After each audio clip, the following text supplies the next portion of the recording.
Of temperature on the solubility, यानी temperature बढ़ाने या कम करने से सॉल्युबिलिटी बढ़ती है या कम होती है।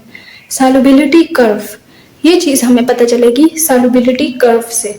तो सॉल्युबिलिटी कर्व क्या होती है? The curve between solubility and temperature is called solubility curve।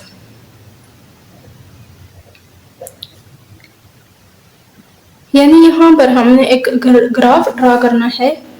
उस ग्राफ के अंदर एक एक्सिस के ऊपर हमने टेम्परेचर लेना है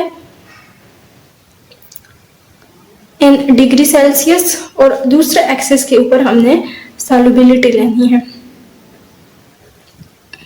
और डिफरेंट सॉल्ट्स के लिए हमने देखना है कि उसकी सॉल्युबिलिटी के ऊपर टेम्परेचर का क्या इफेक्ट होता है, यानी आइदर कर्व राइजिंग है या फॉलिंग है या स्ट्रेट लाइन में कर्व जा रही है। तो डिफरेंट सॉल्ट्स के लिए जो कर्व्स आती हैं वो कुछ इस तरह से होती हैं। पोटाशियम नाइट्रेट के लिए इस तरह की कर्व आती है, KNO3 के लिए यानी राइजिंग कर्व है। पोटाशियम क्लोराइड के लिए भी राइजिंग कर्व है जो कि सीधा राइज कर जाती है। K2Cr2O7 पोटाशियम क्रोमेट के लिए इस तरह की कर्व आती है। K2Cr2O7 के लिए ये कर्व है। इसी तरह बाकी भी कुछ साल्ट्स हैं जिनके लिए राइजिंग कर्व है, जैसे NaNO3। तो अगर तो कर्व राइजिंग होगी, पहली कैटेगरी है राइजिंग कर्व की। राइजिंग कर्व तभी आएगी जब हम टेम्परेचर बढ़ाएंगे तो सॉल्युबिलिटी बढ़ेगी, यानी सॉल्युबिलिटी हम राइजिंग कर्व के लिए लिख सकते हैं कि solubility increase with increasing temperature, so solubility will be directly proportional to the temperature.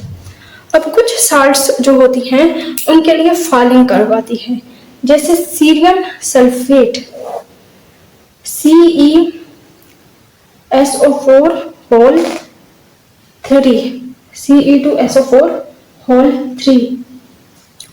तो सीरियम सल्फेट के साथ क्या केस है कि इसके लिए फॉलिंग कर्व है।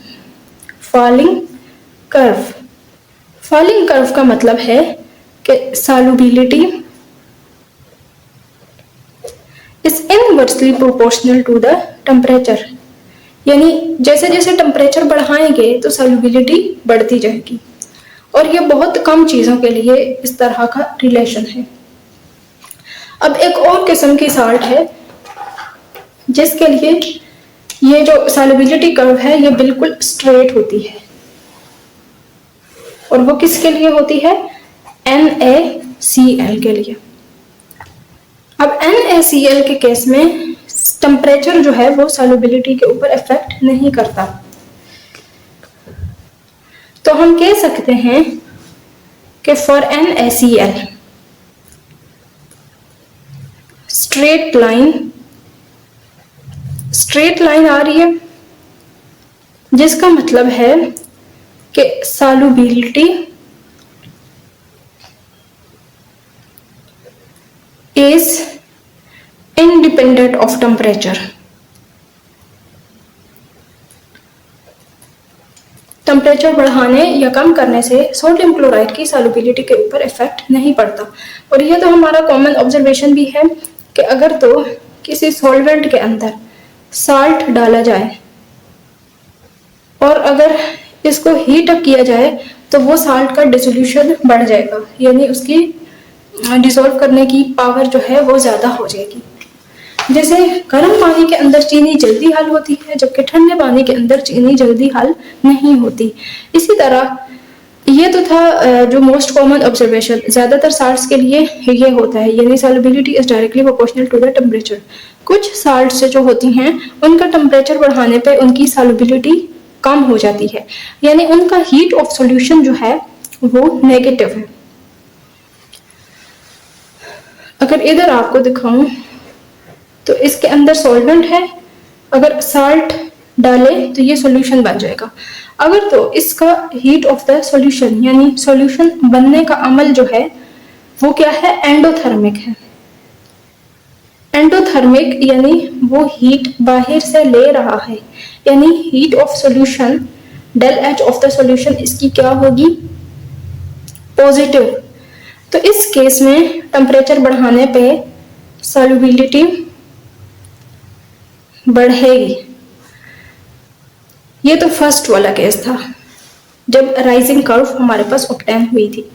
अब एक सेकेंड केस जो है उसमें क्या है कि अगर सॉल्वेंट है उसके अंदर साल्ट डाला जाए तो वो क्या करेगा, हीट को लिबरेट करेगा, हीट को लिबरेट करेगा, यानी इसके लिए del H of the solution जो है वो नेगेटिव होगी। नेगेटिव का मतलब है कि टेम्परेचर बढ़ाने पे सॉल्युबिलिटी डिक्रीज होगी, क्योंकि सॉल्यूशन की फॉर्मेशन के दौरान हीट रिलीज हो रही है, हीट रिलीज होगी तो तभी सॉल्यूशन बनेगा। और अगर बाहर से और ज्यादा टेम्परेचर या हीट बढ़ा देंगे तो सॉल्युबिलिटी जो है ऑटोमेटिकली कम हो जाएगी। जबकि NaCl जो होता है, NaCl वो पानी ठंडे पानी के अंदर भी इक्वली हल हो जाता है और गर्म पानी के अंदर भी, यानी NaCl की सॉल्युबिलिटी के ऊपर टेम्परेचर का कोई इफेक्ट नहीं होता।